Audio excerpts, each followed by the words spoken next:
You are now watching Showbiz Now, your daily showbiz update.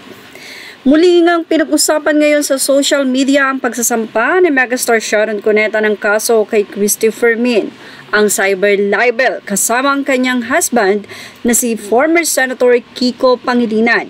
Ang nasabing pagsasampa ng kaso ay nangyari ngayong araw, Mayo 10, 2024. Doon po sa nasabing Makati City Prosecutor's Office ay nagpuntang mag-asawang megastar Sharon at Kiko Pangilinan para sampahan nga ng kaukulang kaso na cyber libel si Christopher Min. Ito'y dahil na rin sa mga walang basihan or baseless na mga accusations na di umano ay nabalitaan ni Christopher Min sa mga sources nito.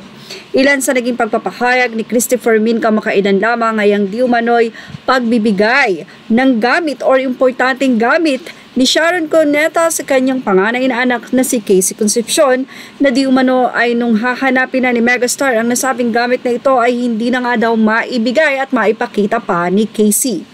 Iniisip na ito ay nasanla ni Casey, nagipit or whatsoever. Wala naman pong binanggit si megastar Sharon Cuneta matapos siyang ma-interview ng PEP kung ano nga ba talaga ang mga cyber libel na nilalaman ng nasabing kasong ito.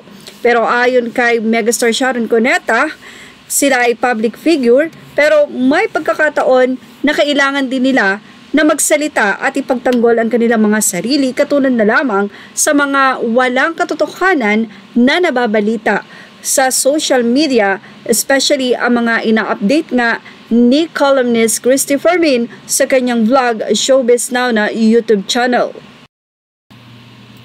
Dahil nga ngayon ay Mayo 10, wala pang nagiging pahayag dito ang kolumnista na si Christopher Min sa nasabi nga pong kasong inihain sa kanya ni megastar Sharon Cuneta kasama ang kanyang husband na si former Senator Kiko Pangilinan. Well, patuloy lang pong tumutok dito sa Showbiz Now na for more showbiz update.